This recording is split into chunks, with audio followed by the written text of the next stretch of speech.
Доброе утро на дополнительном шоу «Радио Веры». Сегодняшний эфир, который должен был состояться в 8 утра по ванкуверскому времени, не состоялся из-за технических проблем. Но дополнительный эфир, который мы проводим здесь, я провожу его из моего дома, будет все-таки состоиться. И сегодня у нас происходит что-то совершенно новое. Мы приглашаем в студию, нашу виртуальную студию, историка, библейского историка Ральфа Эллиса, и мы поговорим о наиболее сложных и радикальных темах, которые, если они станут официальными и люди их признают, это может привести к большим и серьезным изменениям в мире. Итак, я приглашаю в студию Ральфа Эллиса. Также скажу перед этим, что я в общем чате поставил ссылку на переводы многих терминов по-английски на русский язык. Можете ее открыть, потому что наша беседа будет происходить на английском языке, так как Ральф Эллис не говорит на русском языке. Итак, я приглашаю в студию Ральфа Эллиса. Hello, Ralph. How are you? Hello. Yes, very good to be with you. It's a great pleasure to have you on this show, because I was fortunate to find your books several years ago after 2 years of personal study into antiquity of religions, because I was seriously puzzled how it happened that religions are so widespread and most people actually follow them, most people in the world.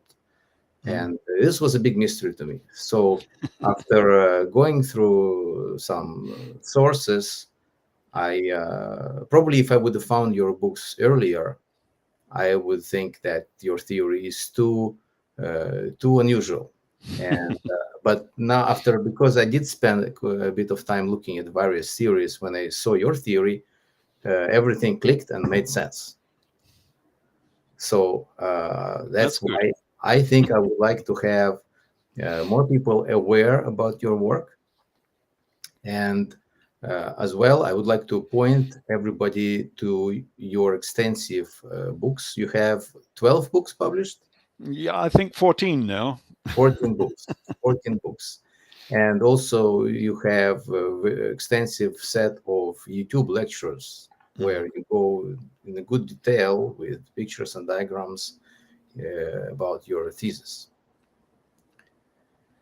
So let's maybe begin with the question, why even it matters to study not just history, because this question was often asked. If you don't know our history, we will repeat it.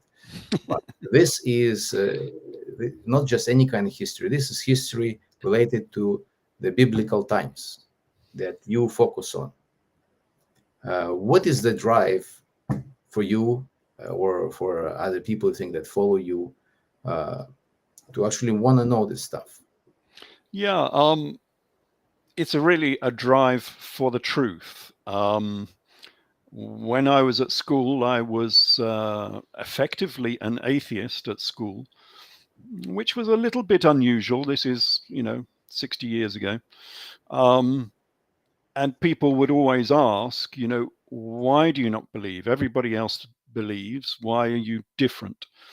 And I had to go and look at the texts to find out why I was different, why I did not believe.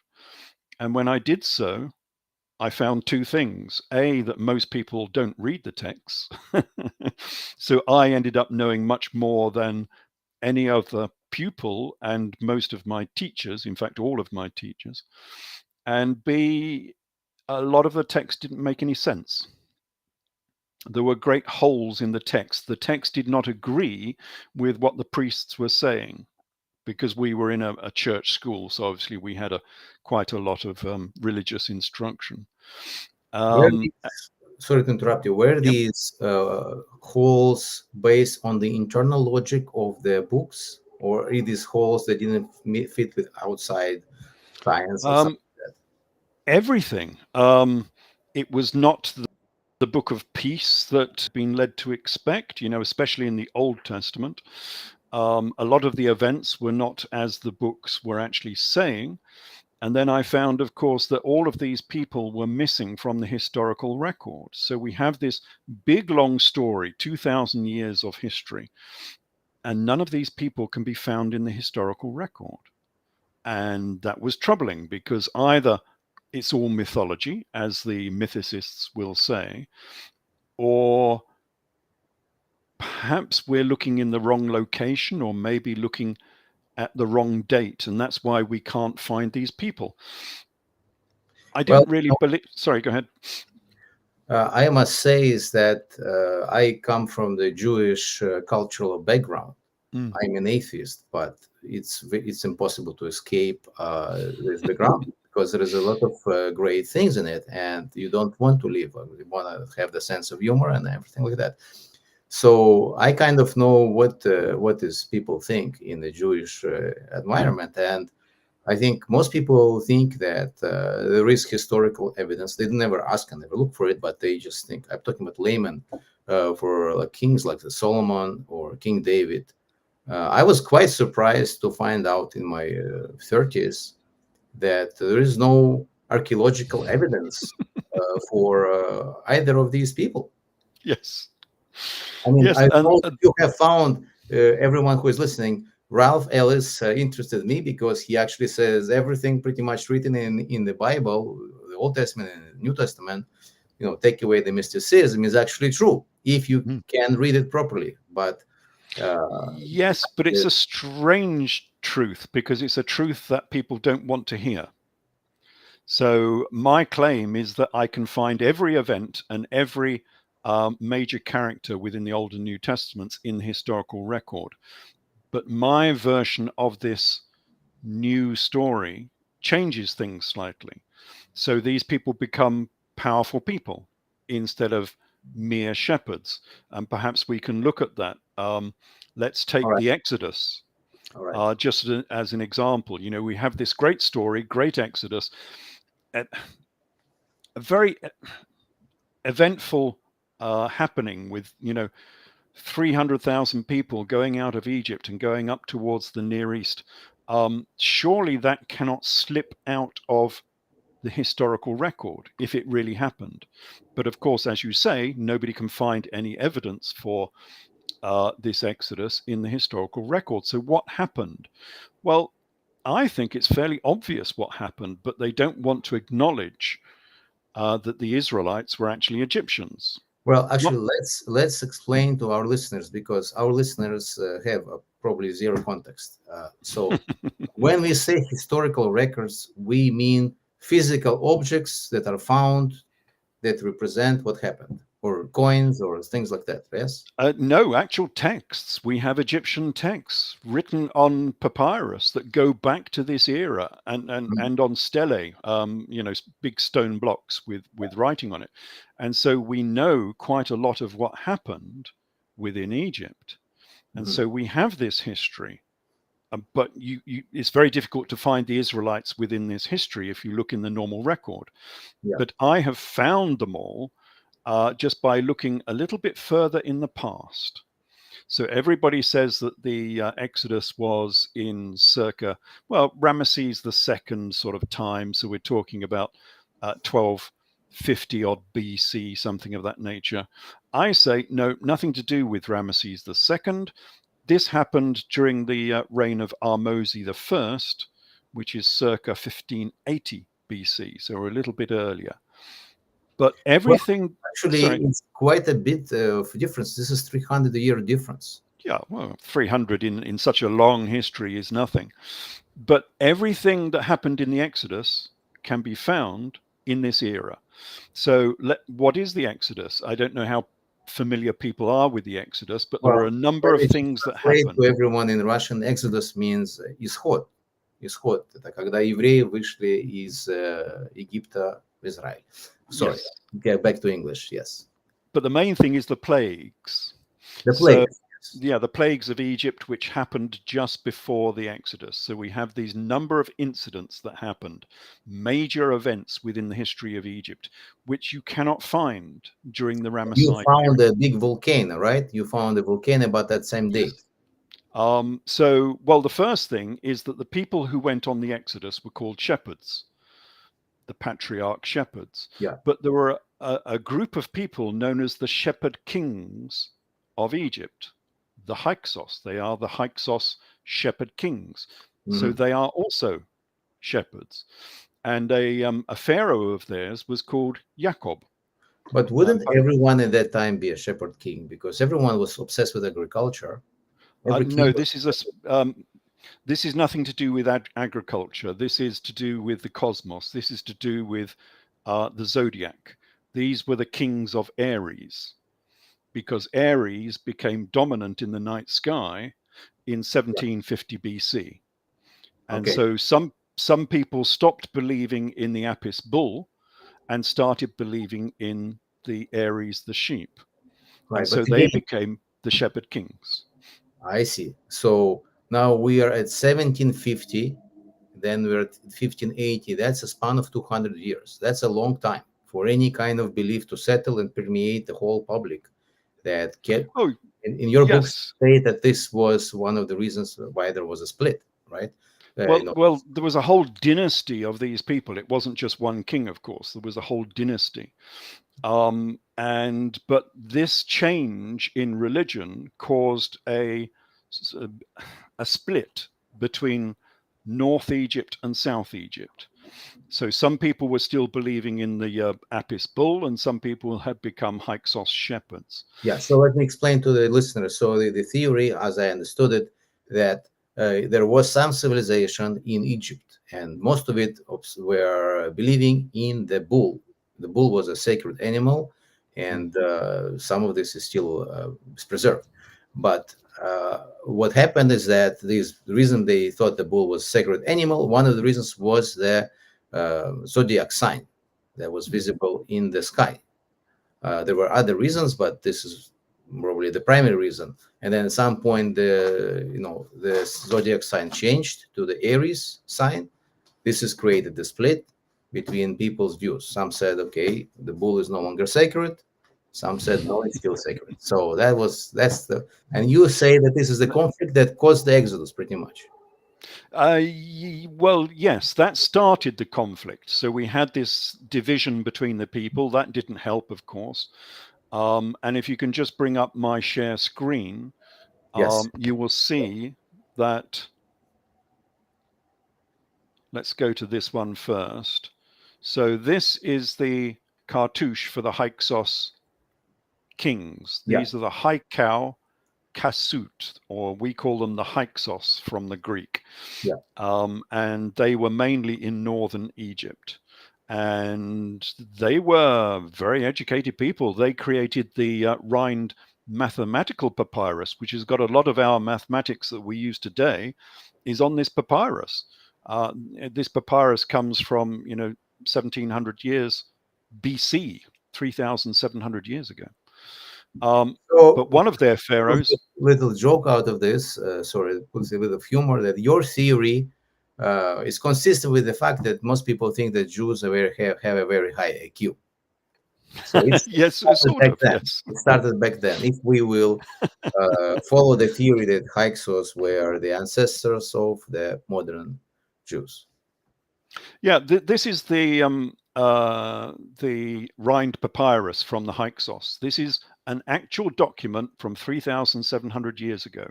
It's now in the London British Museum. And you can see it's all about mathematics. It's about trigonometry and things of that nature. These people were very educated. And one of their kings was called Jacob. And how most people know this means Jacob? Okay, so the two reed glyphs here is ya, and then this one is a K, yak, and this is a B. Now they didn't have vowels, so that's Yukub, but if you put the vowels in, it's Yakob. Yaakov is, and this is a determinative at the end, which means something to do with water. Why is no name of God at the end? Isn't it supposed to be at the end of the string? Sorry, no. No god name. No, he didn't have a god name, which is unusual. But remember that the pharaohs had many names, so Jacob was not his only name. So let me ask you this: I thought in Egyptian they write like in Hebrew from right to left, but you read this. No, it depends. They did boostraphon, they call it. They wrote in both directions. Okay. So boostraphon is as the ox plows. So it'll go right to left and then left to right. Oh, I see. Wow. You can tell by which way they're facing. So the boot is facing to the left, and therefore you read from the left in this case. Actually, I want to mention something that you can learn a lot about things by reading history. I mean, partly why you study history is a lot there that is kind of relevant to today if you can make the connection yourself. And this is relevant to me because right to left, left to right is the reality of today. Some languages are this way, but now actually there is a third way, which I never thought about, is to go, as you call it, boostraphon. both ways, which is more complicated, And of course, in Egypt, they went up and down as well, which is even more complicated. Yeah, that's similar to Japanese, I think. They adopted that, yes. So we had this line of shepherd kings. One of their kings was called Jacob, or actually Jacob, which is the Israelite pronunciation. And then we suddenly had this big explosion. So this was the eruption of Santorini. Now, this is a known event where an island in the Mediterranean, just north of Crete, exploded. The biggest explosion in recorded history. This was an enormous... What year was that? About 1600 BC. And some question I have. Well, first of all, can't they date it more precisely? Scientists. Well, yes. I mean, the data's come down. It used to be 1640 BC, and then they found an olive tree which was perfectly preserved in the ash fall, because there was a lot of ash from this eruption. And that was dated at 1600 BC. So that's pretty much as good as we can get. Okay, so that will explain the aftermath of this explosion, as you mentioned in your books, explains the 12 plagues, because if you have a lot of crazy things happen around in the geographic area. But the plagues were very specific. There were storms and darkness for 3 days, which a big explosion would cause, of course. There was a pillar of fire and smoke. So here is the pillar of smoke, and here is the pillar of fire. That's exactly what the sailors to the north of Egypt would have seen, and they would have brought these reports back to Egypt saying, hey, look, there's this enormous great pillar of smoke and fire. And this is AI. AI is a bit fun sometimes. I like making these AI diagrams. So let's keep moving, because I want to try to do the impossible. I want to cover your main points within 1 hour. Yes, indeed. But the other thing that happened, of course, is we got a tsunami. Because of this big explosion, we got a tsunami, and that was the waters parting. It's one of the plagues, is the waters parting. And so all of these events are linked to a large volcano. Now we know when that volcano happened. It was 1600 BC. And the exodus, because there was an exodus, the Hyksos people were kicked out of Egypt in 1580 BC. If people want to read about this exodus of the Hyksos at the source, they can read Manetho, this historian. Yes, you can read Manetho. Much of it is in the works of Manetho, but you can just read a standard book about the best one on... okay, and it's in English, Fire in the Sea by Walter Friedrich. That's one of the best books on the Thera eruption. In this book, he's linking it with the story of Atlantis. But also, of course, it's linked to the story of the Exodus, because these Hyksos people were kicked out of Egypt on a massive exodus. About 400,000 people were kicked out of Egypt 1580 BC, and they went to Jerusalem. So Same we are story. not changing the main story, the crux of the story, that most of the Jewish history as described in Torah, in the Old Testament, happened in Palestine. Yeah, well, no, they were in Egypt, of course, before Palestine, but these same people, the Hyksos, they went from Egypt to Palestine exactly the same as the Israelites did. So where the big kings, the King Solomon, King David, they spent, according to your theory, their time in Egypt, not in. Yes, so they came back. And just to finish this story, it was the Hyksos who destroyed Jericho. So this is, my AI version of the destruction of Jericho. Now, that's supposed to be the Israelites. And then everyone says, well, you can't find this in the historical record because Jericho did not exist in, 1250 BC. Well, yes, because it was the Hyksos shepherd kings who destroyed Jericho and the walls came tumbling down. So all of that matches very nicely with the Exodus story. So we have a complete Exodus story. Yes. We can probably stop that Russian share if you want. Jericho is in Russian Yerichon. Okay, yeah. Yeah. Do you want to stop that share? Because I've come to the end of those photos there. Yes. I actually want to talk about it meta. As I mentioned, meta is, when I say meta, is we don't actually discuss particular historical theory, but we want to discuss what it actually means for today and try to link this for today. As you know, there is a great amount of anti-Semitism today in the world, and we cannot see the end of this. We thought we saw, but it came back, right? And I think your theory is officially considered fringe. Most academic circles do not take you into their group. They don't put you. They don't give you the credentials. Is that correct? Yeah, that is correct. But this is political because my explanation changes the story, and the story then becomes very political because it means that the Israelites were Egyptians. But wouldn't that mean that, let's say, if this becomes public and people, let's say, will agree that there is, for example, plenty of sufficient evidence to consider this theory proved, do you think it will actually create more problems in the world, at least specifically for Jews? Well, I don't, from my point of view, being an agnostic atheist, it matters nothing to me. I'm an atheist as well. But it does mean that the homeland of the Israelites is mostly in the Nile Delta in Egypt, not in Israel, although they did live there as well. They spent plenty of time in Palestine after came out of Egypt. I mean, that doesn't for the last 2,500 years, yes. Yes, but when they came out of Egypt, according to you, sometimes between the beginning of the millennium BC, right? Which is according to the Moses story, right? That's yes, they came out of Egypt in 1580 BC, according to my theory. And according to the biblical theory, they came in later, a bit later. Even earlier. So basically, they came to Palestine earlier.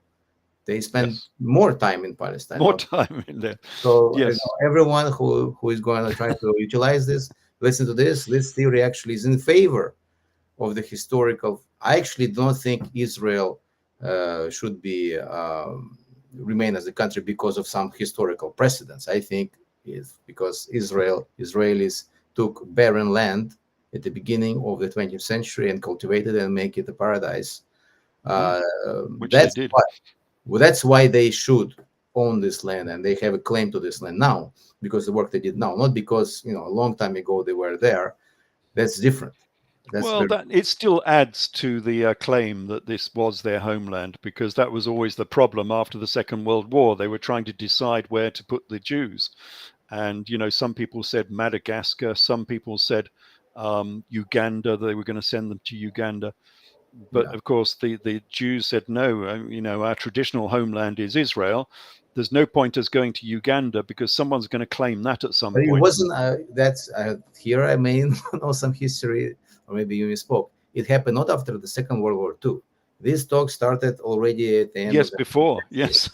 With After the First World War, yes. After the first, exactly, with the Balfour Yep. Declaration. Okay, all right. So let's just everyone who is going to try to be negative about this, we are not making it worse for the Jews. All right. Okay, let's keep going. Yes. So you were talking about King David, King Solomon. Yeah. Where were they? I say that they went back into Egypt. So this is the Joseph story where Joseph goes back into Egypt. And this is exactly what the Hyksos did. So they went to Palestine. In fact, they went to all of the islands of the Mediterranean as well. So they didn't just go to Jerusalem. There were many of these exiles jumped into boats and went across the Mediterranean to lots of these Mediterranean islands. That's another story. But they came back into Egypt with the Joseph story of going down into Egypt. And they came back and they took over the Nile Delta during the United Monarchy. And this comes from history as well. So history So according dovetails to your with... theory, first there was an Exodus. I mean, this that Yes. goes along the biblical story. Yes. There was an Exodus. After that, Joseph went back to Egypt. Yes. All right, and that's And pretty much founded what is known as the 21st and 22nd dynasties of Egypt, who were also immigrants into Egypt. Mind you, the Hyksos were as well. The Hyksos came from Mesopotamia so and again. took over Egypt We are 2000 BC. agreeing with a biblical story that Oh, Abraham totally. Yeah, it's came exactly the same. from the far from east, from Middle East. Yes. Abraham came Yeah. across the So the river. Hyksos came down from the Middle East, from Mesopotamia, 2000 BC. They were the Hyksos. They got kicked out of Egypt 1580 BC. They went to various places, including Jerusalem. They came back into Egypt circa 1100, maybe 1050 BC, as the United Monarchy, as the 21st and 22nd dynasties. And that's what history says. History says that these dynasties were invaders again who came back into Egypt. And set up this new dynasty in northern Egypt. So Right. again, Before Egypt was divided. Before we finish with this Jewish Old Testament theory of yours, I did put in the title "From Moses to Jesus: A Historical Yes. Section." So let's say a few words about Moses. You think Moses was who? Well, we're jumping around again because they came back in. Yes, okay. They also, some of their people came back in circa 1350 BC with the Amarna dynasty of Akhenaten and Nefertiti, because there are many similarities there with the biblical story if we look into the history of Akhenaten and Nefertiti. So Moses was, how to explain this? Moses was Tuthmoses, who was the brother of Akhenaten. So we end up with two brothers. There were two Exodus. If you read Manetho, there were two Exodus events. There was the Great Exodus, Yes. which we've talked about. There was the small Exodus of 80,000 lepers and maimed priests. And that's what if you read 50, which is much later than that hurricane. Yeah, we're now talking about 1330 BC, the Amarna dynasty. There was a second exodus of this smaller exodus. And the biblical accounters conflated those two exoduses story together. So the Exodus brothers of Aaron and Moses were actually Akhenaten and his brother Moses, because the brother of Akhenaten was called Moses, Tuthmoses. Yeah. And he was an army commander, which is exactly what Moses was, an army commander as well. And somewhere I think I've got some images. Right, but how do you answer the mythicists who say that, look, the story of Moses, the forgotten, baby in the basket, is similar to other previous stories? I can't remember the name, but the Babylonian story, was it, or the? Yes. Yeah. Well, that is a common story of someone set adrift in a basket. So that appears in many mythologies. But of course, you have to remember that when they're talking about a river or a sea, mostly they're talking in cosmic terms. So the skies above were the great sea in the skies above, and the river going through that sea was the Milky Way. So And so they, being adrift on a basket is like Ra sailing his boat across the skies, you know. so I understand. So basically, you say that there were historical figures, and when stories about them were written, some mysticism was added, or metaphors, or poetism, something like that Absolutely, was yes. added. But there were actually real Because people there. they were all sons of gods, so they had to imitate the gods in their lives. And one of those things was being set adrift on the Nile, because Osiris was set adrift on the Nile exactly the same. Remember, he was set adrift in a coffin on the Nile. Osiris was the great god of Egypt, and he was found by Isis, who sort of saved him and put him back together again. Same Now, story. Isis is Venus, Aphrodite. Yeah. So these are all common stories from Egypt which have been adopted into the biblical But story. that came later. I was mentioning not the Babylonian story, but what was the civilization before Babylon? I forgot the name. Same area. But the Akhenaten story Sumerian. mimics quite well the Sumerian. story.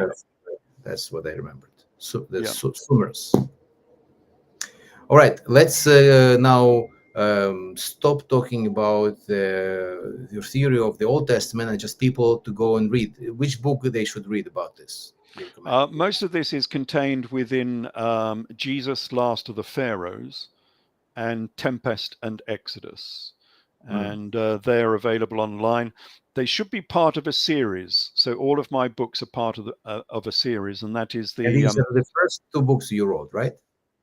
Yeah, Jesus, Last of the Pharaohs was, and yes, Tempest and Exodus was the next one. So if you get the PDF, if you get the iBook versions, they should be fairly cheap. They're about £5 or something, whatever that is in dollars, $7. Yeah. There are some people selling much more expensive ones. Don't buy those ones.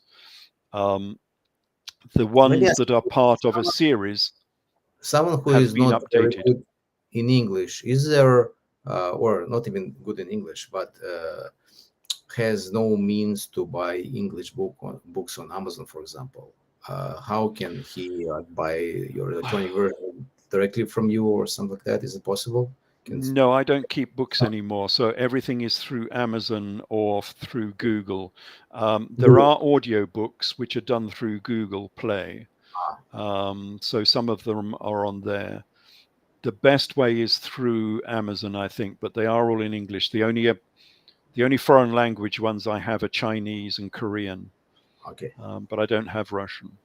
All right. Let's now talk a little bit about the reception from academia, which you received. I did mention a little bit about it, but I did see that you came on podcasts like the Gaia Network, which is a YouTube channel that also has UFOs and any kind of crazy theory you can think under the sun.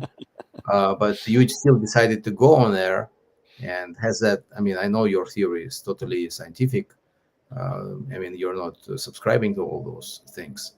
But has it hurt you actually in your attempts? Not really, because these people who watch these channels are normally much more open-minded. You know, if I preach to the converted, if I, go on a Catholic channel or something of that nature, they just won't entertain it. So they won't even listen, and their viewers won't listen either. So it's very difficult to get through to that type of person. Whereas the open-minded people on some of these slightly more fringe channels, they will actually listen and judge it on its merits, which is what I'm looking for. No, people in academia do not really like this theory, even though I've discussed this theory many times with these people, and they can't fault it. They just say, no, it's unbelievable. Well, that's not really a good rational argument. There is a researcher by the name of Michael Gmirkin. Are you aware of his work? He wrote Plato. Mirkin, no, I don't know him. Well, his theory is that Jews took most of their stuff from Plato, Manetho, and Berossos, I think, which they just took the events that happened in Egypt and they used them to create their own story along those events. So there are other people that have a different take. I mean, they take the same events. I mean, nobody's disputing that there were Hyksos and there was an Exodus, right? But what do you do with this information? Yes. That's what they're disputing. But if you take this information, these are real people and real events. So why not just say that the Israelites were real people and real events actually happening in Egypt? It's much easier to say that rather than just say they borrowed the information. Why not say they were these people? Well, I guess to put the nail in the coffin would be to find actually some historical evidence that is maybe not just writing, but have some coins, some other artifacts. Yeah, Egypt didn't have coins in this era. They weren't made until much later, so we don't have those. We have quite a lot of information, and all of the information dovetails very nicely. So every event that happened in the Old Testament can be found in the historical record, and they match very nicely. For instance, with the Tempest Stella of Ahmose I, it has explanations which are comparable with the Exodus story about the goods that were given to the Israelites to make them leave, because Pharaoh actually gave them tribute to make them leave, like oil and gold and silver and cloth and oil. Now, all of that is on the Tempest Stella that Ahmose I gave to the Hyksos to make them leave. So, these events are directly comparable. So the information is there. The problem is not the information. The problem is that people will not allow themselves to believe. It's too much of a jump for them. They've been told that, the Israelites are a separate people, that they were only shepherds, that they were not kings, that all of this happened in not 1320, about 1250 BC or something. So this reinterpretation is just too big a jump for some people to grasp. I don't quite see, like, if you actually, as we discussed now about the Jewish case, we're not really changing too much. We are making Jews kings. That's not really bad. Yes, that's right. Yeah. It's good, isn't it? Let's make them kings, right? Okay. Now let's jump a little bit forward to your other amazing theories that you found in historical record, Jesus Christ. Yes. And yes, so we have the same problem that all of these famous people are missing from the historical record, whether it's Jesus, Saul, all of the other characters from the New Testament are missing from the historical record, just the same as Solomon and David and Joseph and Abraham. They're all missing from the historical record. So we have the same problem. Would you say that there is more, actually, what would you call yourself on Twitter a historicist?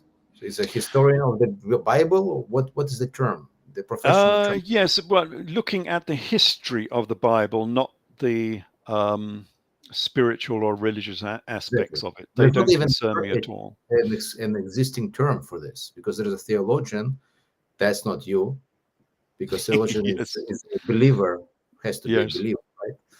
Okay. I'm looking at the historicity of it, yes. Historicity of this. But even the term historicity came as the anti-term to mythicists. I don't think it's a term. That's true. Yeah. Independent. Okay, so my point is that I think more people are trying to find Jesus than trying to find Moses. There's more action there, more researchers. Well, that's true. I'm not trying to find Jesus. Again, I'm an atheist. It doesn't matter to me whether the guy existed, but I am concerned that billions of people on this planet are living their life through this person that they consider to be not just a historical character, but a son of God. And it's affecting all of our society and politics, even now today, especially in America, not so much in Britain. We don't bother about it. We're still gonna go a little bit meta. do you think that if, for example, you take away this symbol for people, do you think they are not going to latch to another symbol? I think they would. We've seen this with the USSR, for example. The religion Oh, was the yes, big, yes. big brother. Yes. Um, and let's say you can convince them that, according to your theory, I'm running ahead, is Jesus is a king of the city Edessa. There was an actual character. He was the king. He was trying to fight the Roman Empire. Sorry to steal your thunder here, but I want people to go and read your books, and we will ask some. I will ask some specific questions about each of these points as time permits. But my point here is that even if people, for example, will find a historical character that is Jesus, right? I mean, would that really take away the fact that they consider him to be like the perfect person? They can always think that God descended into him, as there was the case with some other religions, right? Mithraism was Mithra real? One of those people, or was, I can't remember now which one, but there were some real people who were representing themselves as blessed by God, and there was a God inside them, and then people just believe in that. So I'm dubious. I thought, when I started my stint into looking into history of religions, I thought that if I could just explain to people where all this time came from, like the Christianity wasn't the first religion, for example. I think that people, that's what think. Nothing mattered before Jesus. That there was quite a lot of stuff before Jesus. And if I tell them, look, you can trace the origins, going back to like something extremely simple, wouldn't then like put you into a doubtful state that maybe all this stuff is just politics or something like that, morphing of one idea to another. I haven't quite made any headway. People noted, but they still congratulated me with Easter or whatever other holiday after spending a long time with me going through actual historical events that would basically will make this whole mystical story actual real history, take away the mysticism. But I don't know if it will if it will I, actually. I don't think it takes away anything. It really depends who you're talking to. If I talk to a Protestant, which I have done to Protestant priests, they're quite receptive. They don't mind the changes it makes. If you talk to a Catholic, they do mind the differences.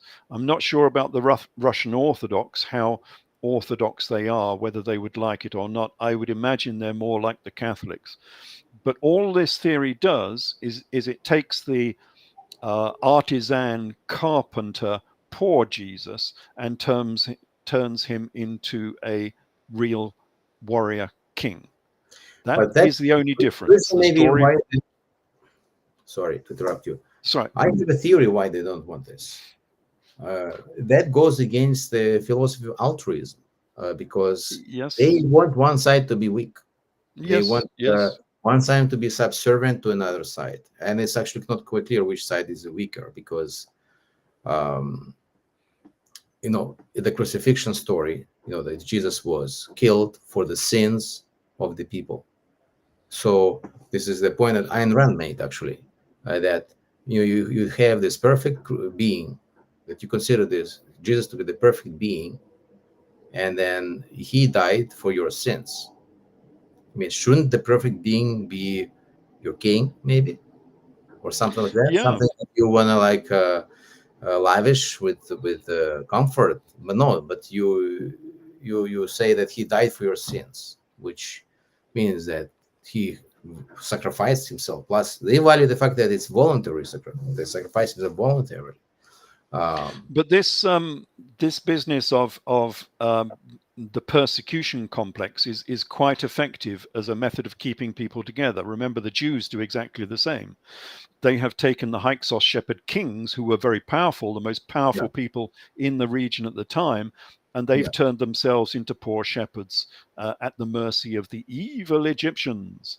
Now, as you're saying, they've done exactly the same with the Jesus story. They've taken this very powerful king, who was the most powerful king in that region at the time, and they've turned him into a poor carpenter, because it gives them this virtue signaling that, we were persecuted, Jesus was Would you persecuted say, by those right, awful Romans.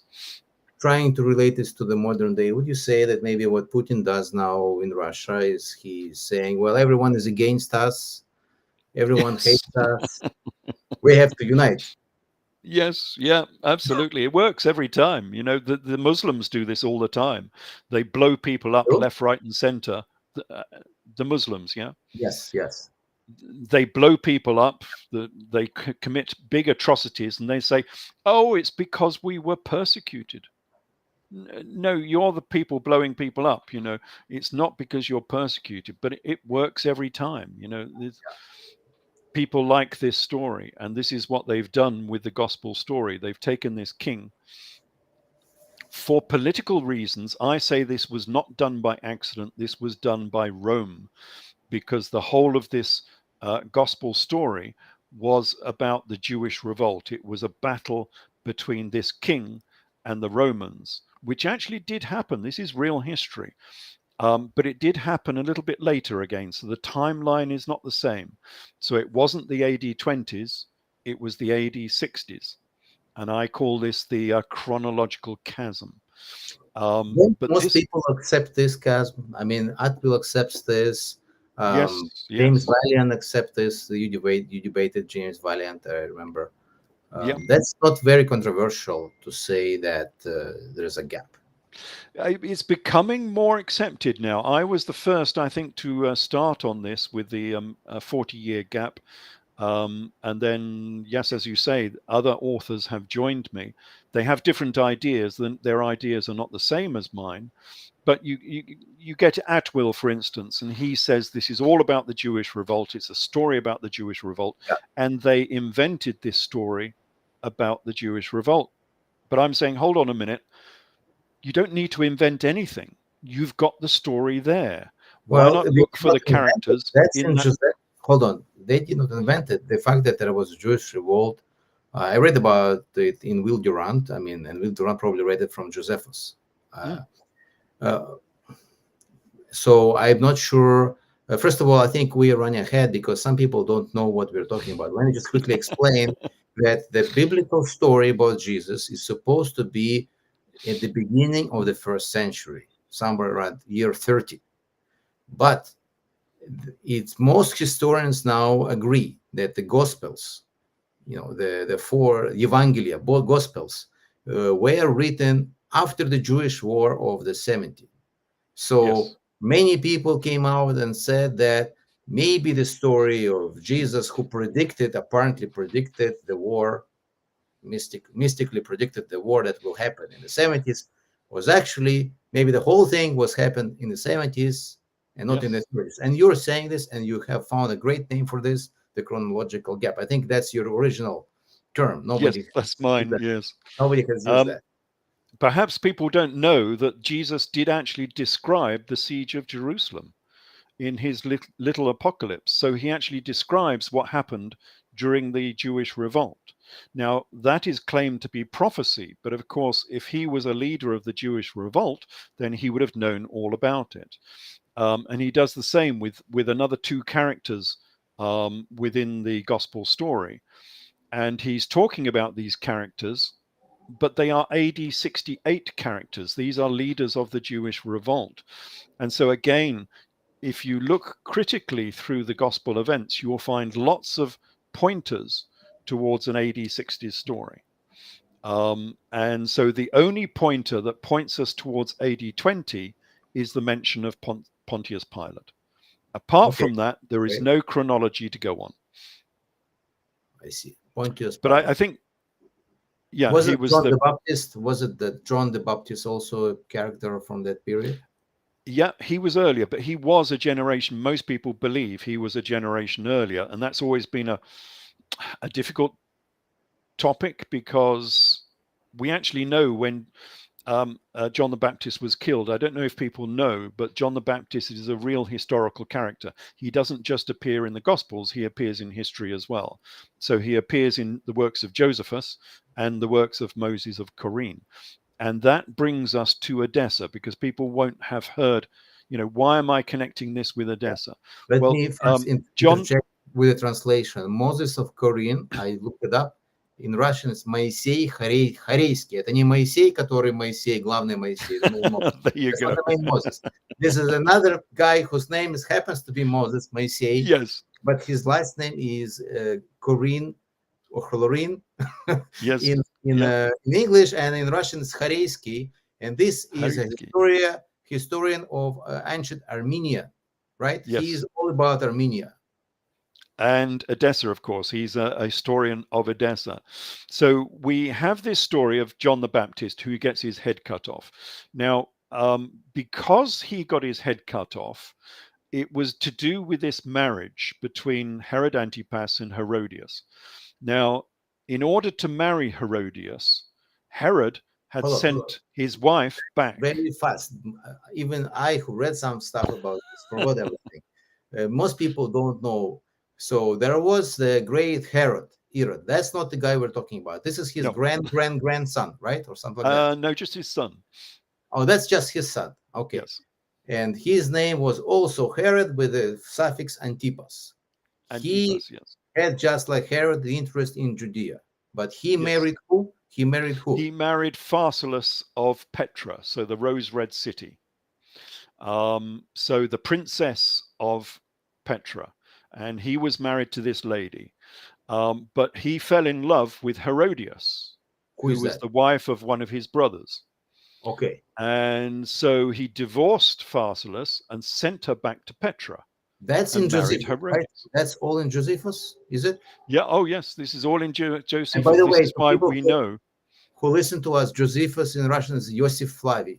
Quite different. Yes. Josephus Flavius, yeah.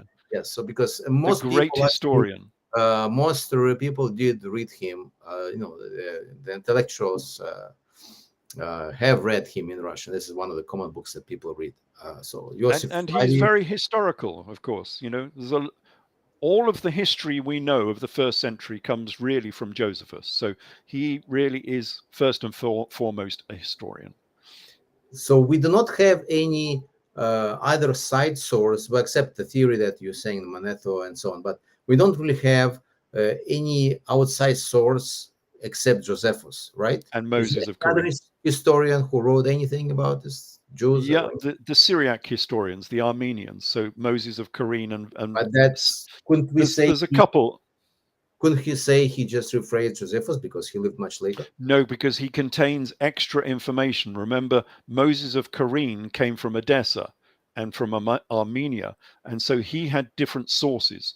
And he gives us different information, and that tells us quite a lot. So what happened is that Herod Antipas sent Pharsalus back, his wife, back to Petra. Now, the king of Petra, who was called Aretas, got upset by this because his daughter had been sent home. So he sent an army up to Judea to go and punish Herod Antipas. Now, of course, Josephus, when this happens, it's not just about the daughter; it's also about control of land, right? Yes, but family honor is great in these regions, and I think this was mainly family honor. Okay. Now, so they have this battle, and Herod is defeated by Aretas and some fugitives from Syria, but Josephus won't tell us who these extra troops were, these fugitives from Syria. Now, when we go and have a look at Moses of Korea, he says that these other troops was the Edessan army.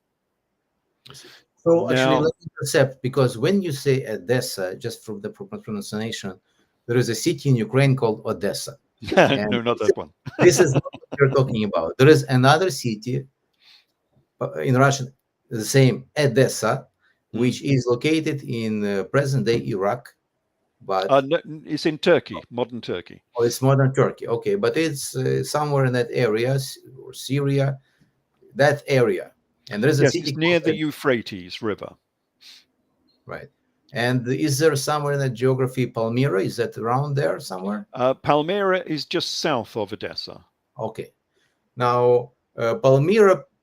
People consider, like the historical record, consider Palmyra fairly important, or is nobody cares about that? Yes, Palmyra was the second city of of Edessa. So Edessa was an independent principality. It had a principality that was about 100 kilometers wide and about 300 kilometers long.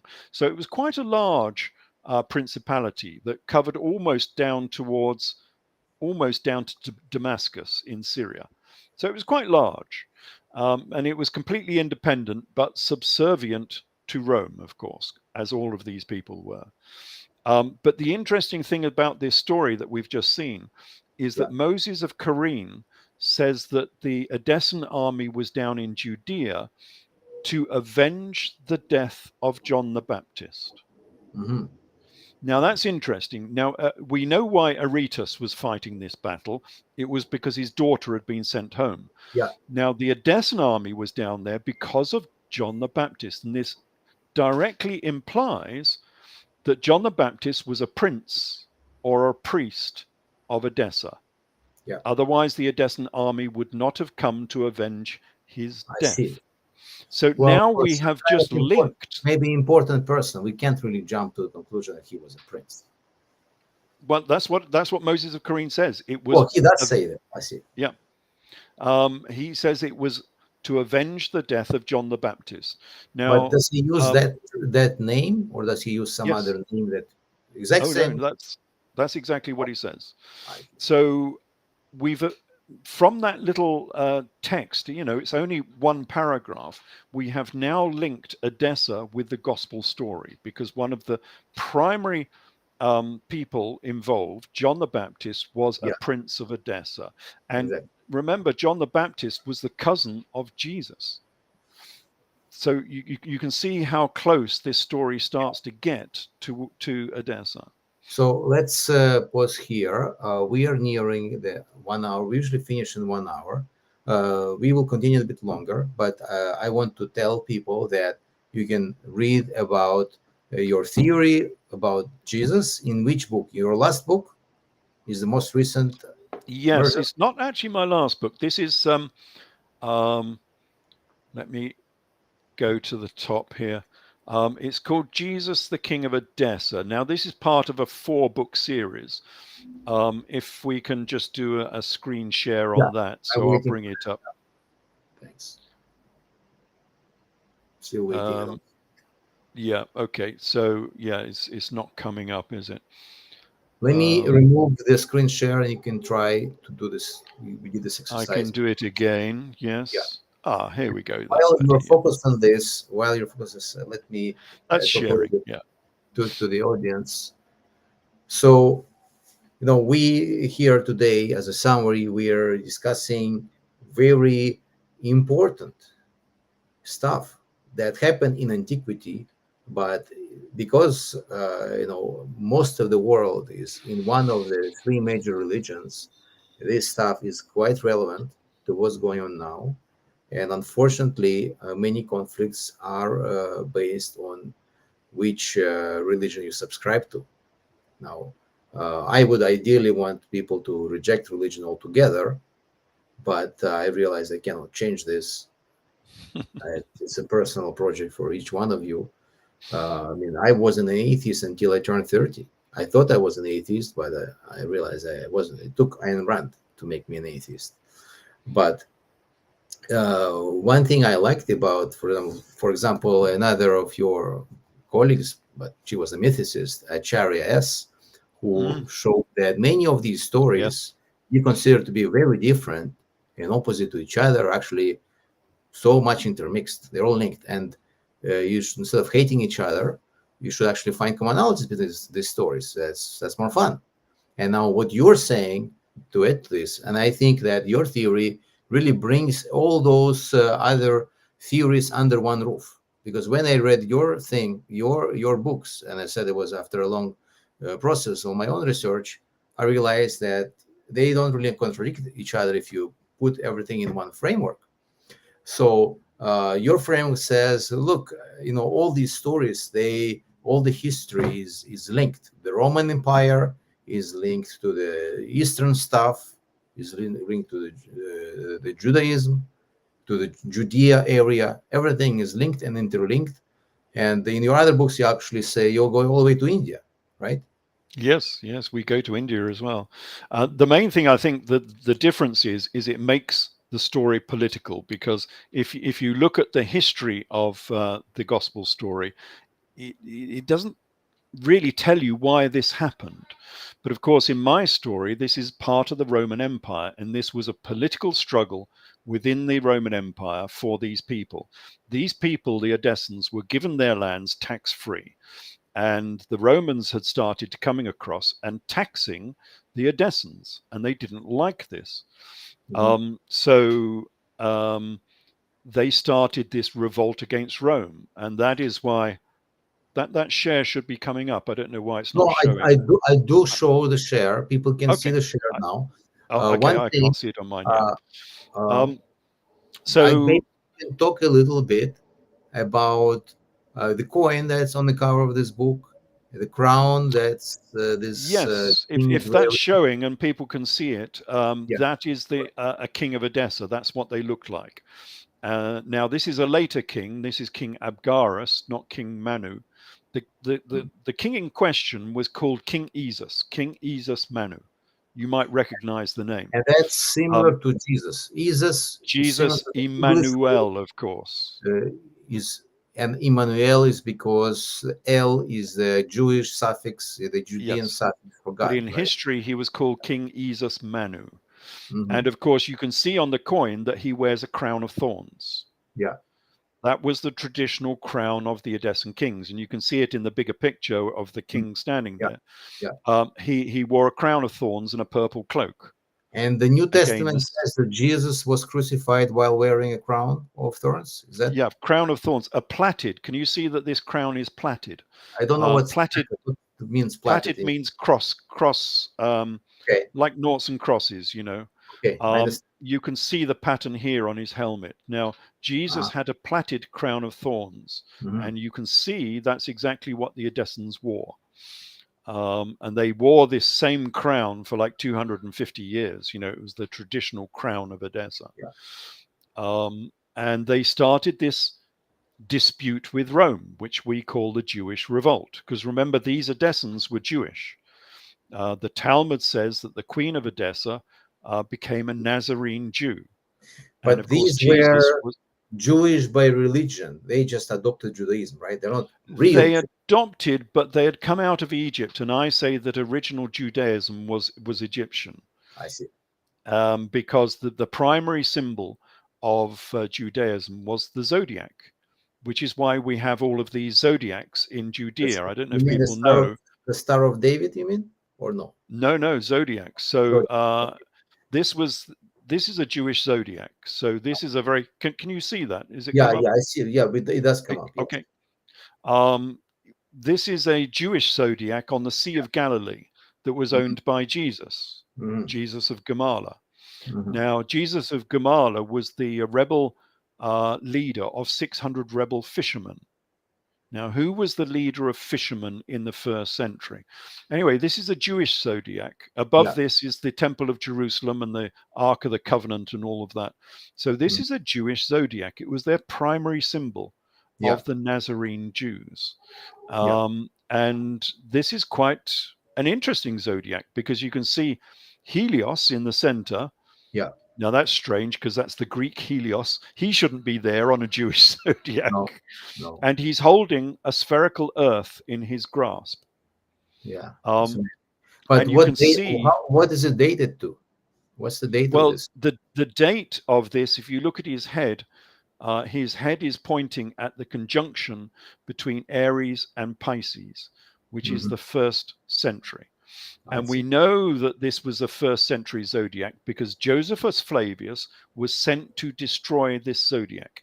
He was sent by the Jerusalem priesthood to destroy the images of animals at Tiberias, just south of Tiberias. Add to this that historically the Judea was always in conflict with the north, with Nazareth or Galilee, right? That was the political conflict there. For domination. Well, Nazareth didn't exist. There was no Nazareth, in this era. Nazarene, you said. Did you say Nazarene? No. Yeah. Did you say that word? But the Nazarene is a Judaic sect. It's not a town. Oh, I see. Sorry. This is I'm- confused in the biblical story. They say Jesus of Nazareth. Nazareth did not exist in this era. I see. What it says in the Talmud is Jesus the Nazarene, and the Nazarene was a sect of Judaism, a little bit like monks, maybe like the Essene, like the Jedi from the Star Wars series. That was the Nazarene. They dressed in robes and they carried a staff, the same as the Jedi. And that was a very peculiar sect of Judaism. And both Jesus and the Queen of Edessa were Nazarene, according to the Talmud. And So these were the people let who me had ask you these. this. How did this Queen of Edessa, the city in Edessa, and John the Baptist, how did they even get involved with? Because she was the Queen of Judea. She became the Queen of Judea. This was the whole idea. They were trying to expand their empire. So this is her palace. That's written in Josephus in Talmud. Where is it written? Who is this Helena? I never heard. I mean, I don't really know the history. Helena, oh, she's quite famous. She's mentioned by Josephus on many occasions. Uh-huh. All of the historians from this region mention Queen Helena. She is Queen Helena of Adiabeni and Edessa. But she became the Queen of Judea, the Queen of the Jews. She was the Queen of the Jews in the AD 50s, and this is her palace down in Jerusalem, just south of the Temple Mount. And this is her tomb. It's the largest tomb in Jerusalem. Still there, of course. Do you know what this is called in Hebrew by any chance? If people they call it the Tomb of the Kings. Okay. It's just north of the old city of Jerusalem. Okay. And it's quite a famous thing. If you look up the Tomb of the Kings, you will find. I will, if I go to Israel next, I mean, I will go to Israel again. I'll try to make. Yeah, and this is her sarcophagus. So this is the sarcophagus of Queen Helena, the Queen of the Jews. It's now in the. Say on that tablet, what's it say? What's the actual text? Well, it just says it was found in the Tomb of the Kings in Jerusalem, and it mentions this queen, which is why they say it was the sarcophagus of Queen Helena. This is now in the Louvre now. It's not in Jerusalem anymore. But so you have to go to Paris. To Helena, that Helena, nobody wrote that she is a queen of Edessa. They said some kind of Adiabene, which is Adiabene. But Moses of Corine. Yeah. Moses of Corine says she was married to the King Abagaris of Edessa. So this is where we get this information from. And Moses of Corine does say that it's the same Helena. You cut out. All right, our guest appears to be frozen. We will wait until he unfreezes. While that's going on, I'm going to add some stuff here of my own. I have activated not Russian, but English subtitles, which you can translate automatically to English. YouTube should have this option. We are nearing the end of our show. Hopefully my guest comes back. But in any case, I would like to advise you that when you listen to this video again, if your English is just spoken English, but you maybe don't know all these names in English that my guest mentions, these are names from antiquity, then I suggest that you use the subtitles function and translate the everything that we are saying to Russian, and hopefully that will help with understanding, because most people do understand English, right? But when it comes to a specific terminology, then the translations are not that trivial. How can you, for example, know that Josephus is Iosif Flavy? It's pretty hard to know. Anyway, наверное, пока перейду на русский язык, пока мы ждем нашего гостя. Сейчас я напишу ему, чтобы он попробовал подключиться. Одну секунду.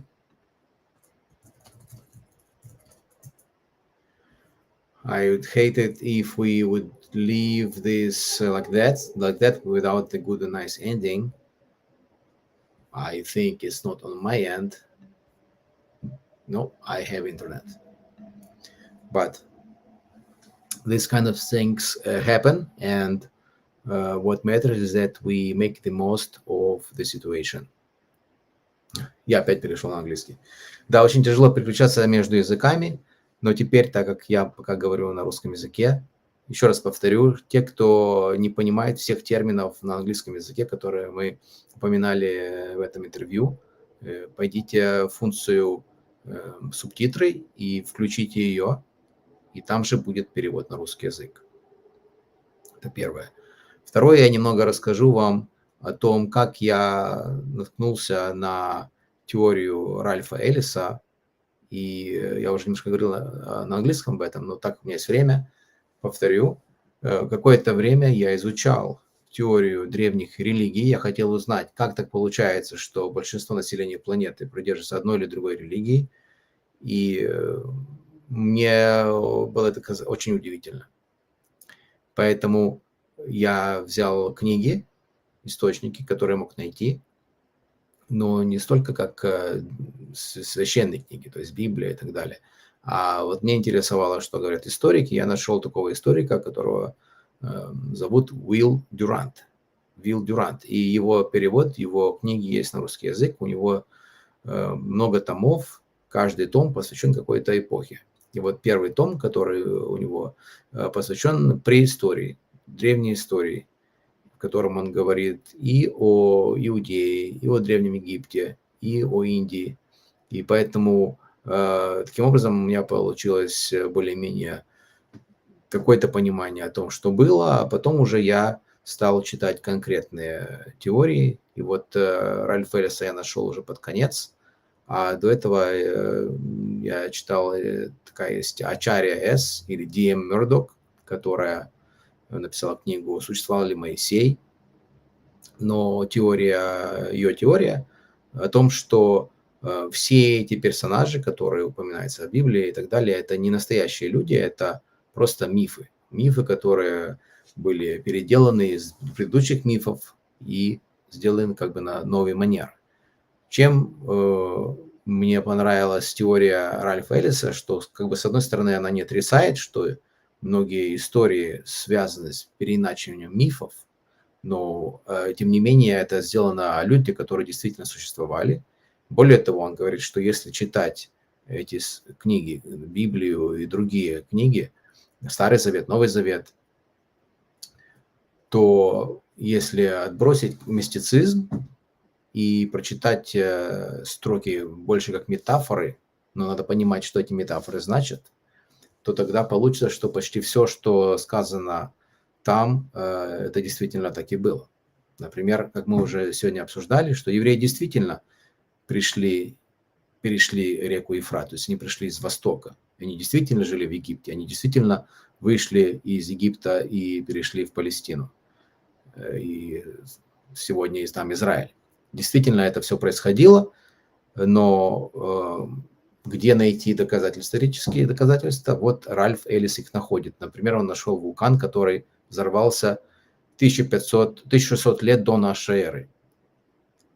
И этот вулкан совпадает с событиями, которые описывает книга о Исходе, о том, что там небо было темное 3 дня и так далее, что пыль падала с неба. И таким образом Ральф Эллис показывает, что почти все, что написано в Старом Завете, Новом Завете, отражает реальность. Так, я не знаю, Ральф Эллис не подключается. Сейчас посмотрим, что он написал. Видимо, у него пропал интернет. Итак, я думаю, мы тогда в таком случае закончим наш эфир, так как его очень долго нет.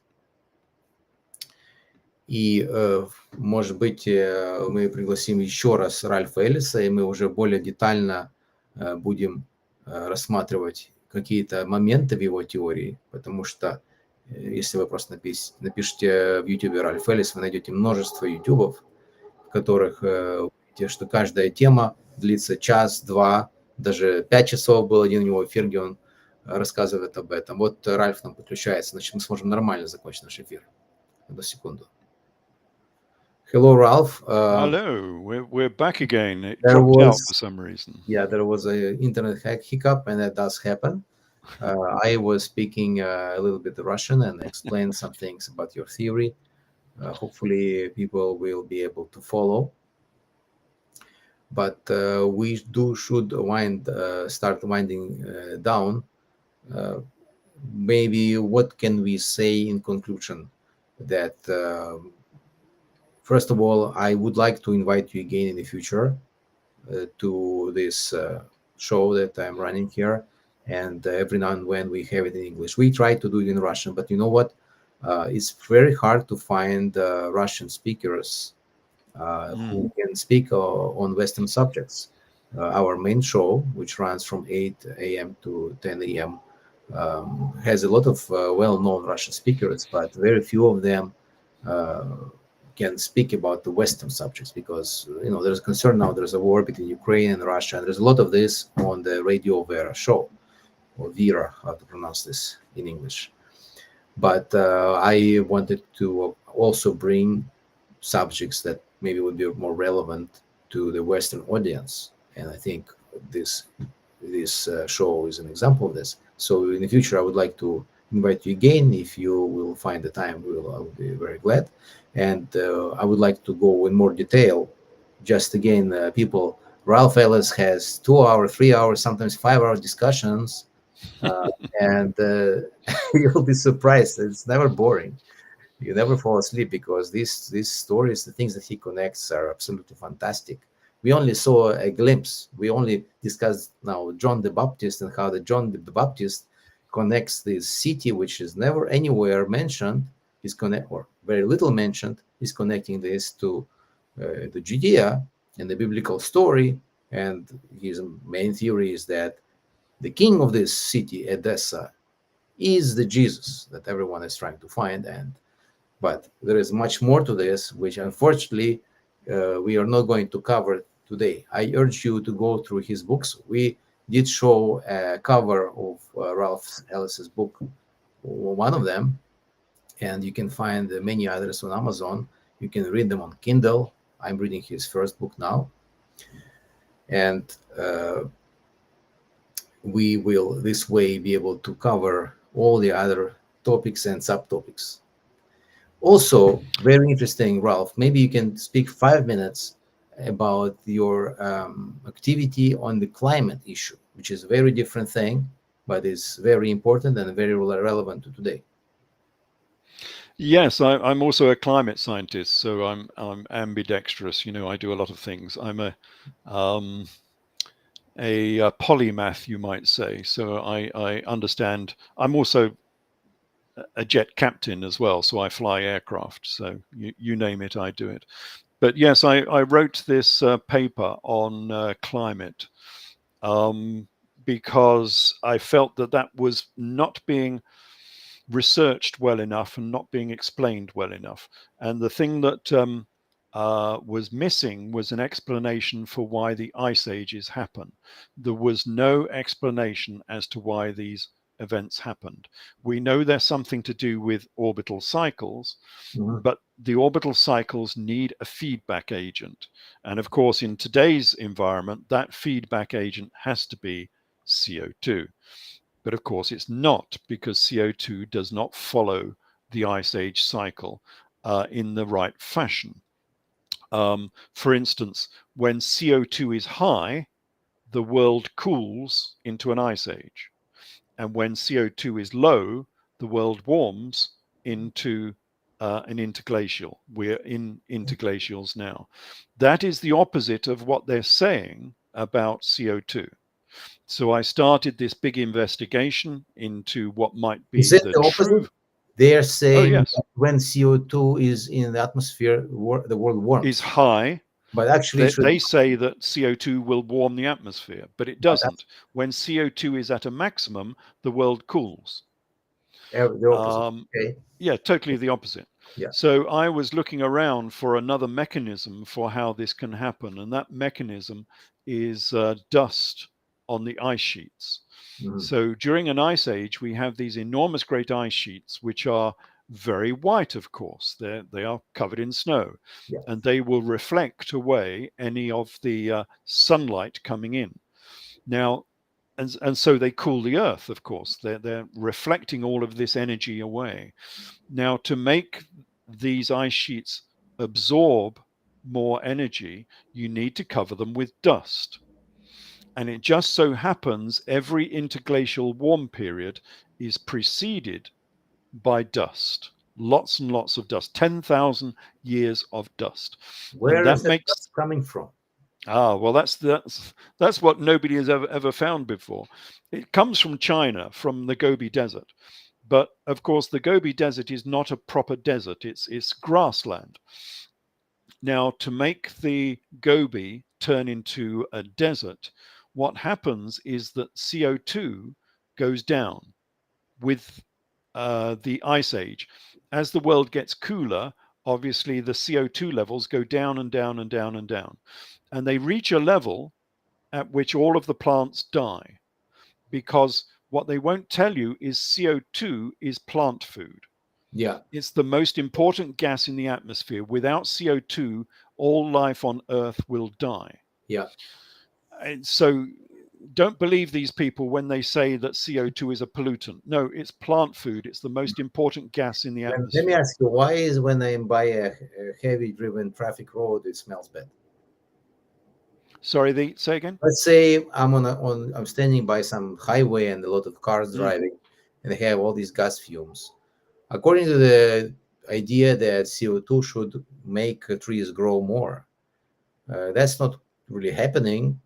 I don't really see a lot of trees wrapping around this highway. Yes, but this only happens globally, and it is happening. There was a study by NASA just a couple of years ago showing the greening of the Earth due to extra CO2. So CO2 has increased agricultural production by 25%. So all of this extra food we have is has been caused by extra CO2 in the atmosphere, which is making plants grow faster. So CO2 is good for us, and but too little CO2 and all of the plants die. So when you get down to 160 parts per million, all of the plants will die. And that is what happened on the Gobi Desert during the last ice age. Now, at the surface, CO2 came down to 190 parts per million. But at altitude, on the Gobi Plateau, the equivalent CO2 was 160 parts per million. And so all of the plants died. And what we ended up with was a CO2 desert. Now, we're familiar with... is higher in elevation. So it has less It gets atmosphere. singled out. That way it gets singled out. Okay. It's like when you go in an aircraft, you must have emergency oxygen because there is less oxygen at altitude. Well, the plants have the same problem. And so all of the plants on the Gobi Plateau died, and we had these CO2 deserts. Now, a normal desert is caused by a lack of water. These deserts are caused by a lack of CO2. And they don't like this term because CO2 desert goes against their teachings in a way. Yeah. But the whole of the Gobi became a desert, and all of the dust from there was spread out across the Greenland and across the northern ice sheets. And we know this. It blocks the reflection of the sun, and as a result, the Earth warms. No, it doesn't. No, we're not talking about dust in the atmosphere. We're talking about dust when it settles on the ice. Yes. So it turns the ice dark brown, dark black because of all of this dust. And now it can absorb much more sunlight. Just like in the Russian winters, in the spring, when you get dirty snow will melt quicker than... photos of this, right, from satellites. We can see it darker or lighter. We could? Yes, we can, yes. Okay. And we can see the original dust in the Greenland ice sheet. So they know this dust happened because in the ice cores where they were coring the ice and taking samples, you can see the dust in the ice samples. And not only that, you can see the dust in the Loess Plateau, which is in China, which is a whole plateau made of dust from the Gobi Desert.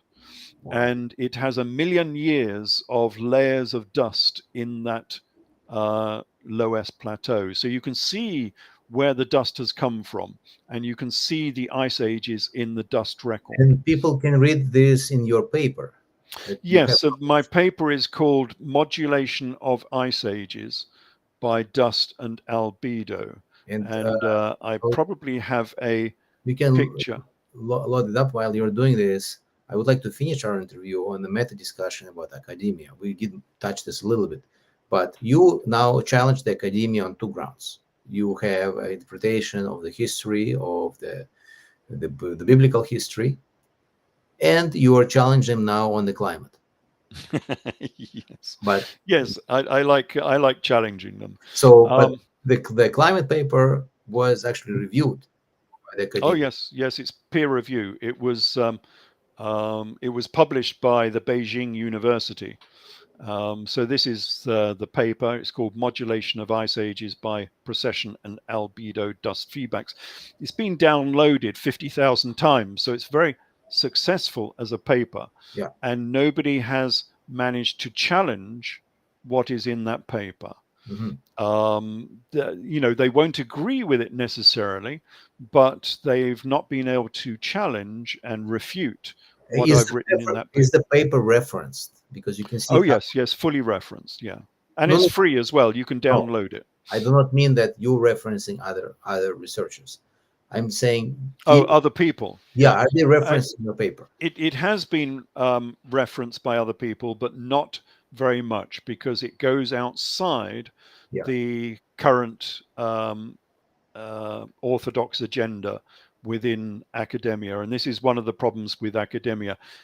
The first review I had of this, they wouldn't publish it because it did not conform to the consensus on CO2, because this paper says that CO2 is not the major feedback. The major feedback is dust albedo, the reflectivity of the ice, not CO2. Yeah. So CO2 is a greenhouse gas, but it's not as powerful as dust albedo, the reflectivity of the ice. The reflectivity of the ice is 2 orders of magnitude greater in its effect than CO2. It is much, much, much more powerful. Let me ask you this. Do you think the climate alarmism has any actual data to back it? Not really. I mean, CO2 is a greenhouse gas, but it starts to run out of effectiveness when you get to 300, 350 parts per million. Its effectiveness drops off a great deal. So from 0 to 400 parts per million, it will have quite an effect. From 400 parts per million to 800 parts per million, it has virtually no effect whatsoever. Where are we standing now? How many? We're 410 parts per million. I see. So it will not have any further effects. And also I go through the contrarian data, which they will not publish very much, that says that it's not really having much effect anyway on our climate. So things like, tornadoes in America, strong tornadoes in America have been going down for 60 years. So they're not getting worse, they're getting better. I see. There are less tornadoes. Things like hurricanes. The number of hurricanes has been going down for 120 years. Is some of these diagrams in your paper?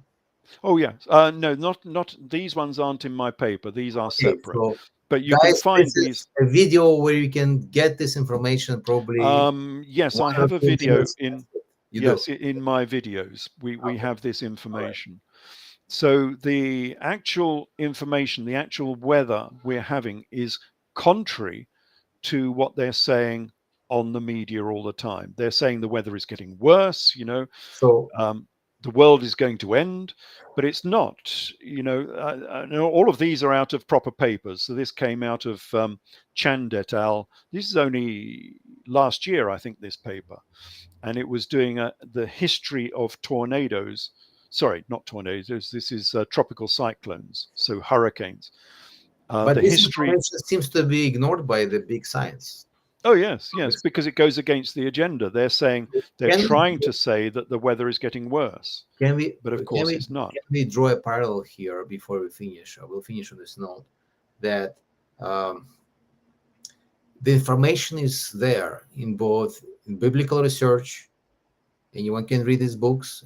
Many people read it, probably, as you mentioned, that they probably saw the parallels, but they will not focus on it because it goes against their theory that they want to subscribe to. And same thing with the climate. The information is there, but people willingly ignore this and focus on what they think is the theory that should be right. And this is the problem with academia, because academia now is paid by the government through the academic institutions, and therefore their salary depends on agreeing with whatever the government or the academic institutions want to tell you. So there is no independent thought. I think the first academia that was government funded was the Library of Alexandria. Would you agree with that? Yes, I suppose. But during the Victorian era, Britain had a number of independent, very wealthy scientists because they were wealthy. They wanted something to do. They became scientists.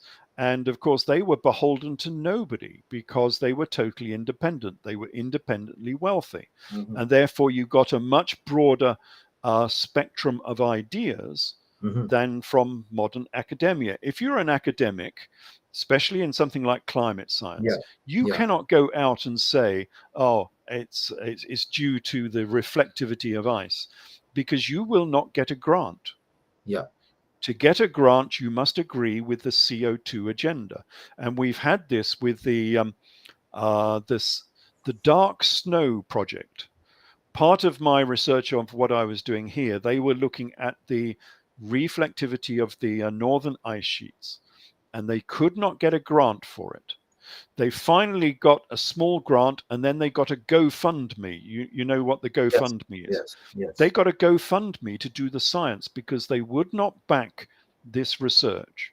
And they only did 1 year of research because they ran out of money because no one would fund them.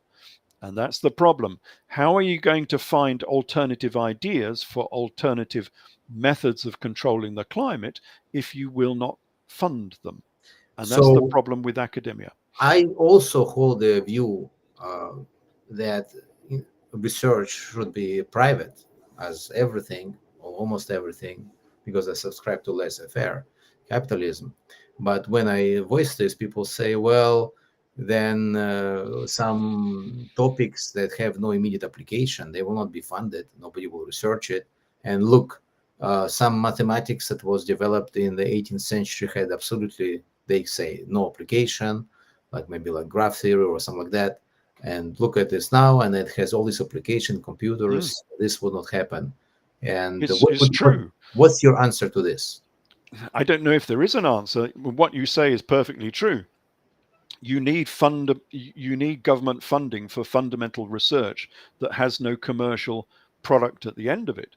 But how do you ensure that you don't bias your scientists by trapping them into an academic cage so they cannot look elsewhere? I mean, these are the ice sheets. This picture here is the ice sheets in the Arctic, and you can see that they are covered in dust. This dust is from China. This is Chinese industrial dust. And you can see that it is changing the environment in the Arctic. Now it's not disputed that this dust comes from China. I mean, it could have come from anywhere. No, they've done some isotopic analysis of the type of material. Some of it was from forest fires, and some of it was Chinese industrial dust. So yeah, they can do isotopic analysis on the content. If we are going to now criticize the industry of China, that gives these climate alarmists another card. So we want to shut down all industry, which is bad as well. You want to clean up industry, basically. I mean, this is the whole problem with our economics at present and the green agenda. They are trying to penalize the West, which is the cleanest industry in the world, and then they're giving China a free card to produce as much emissions as they like.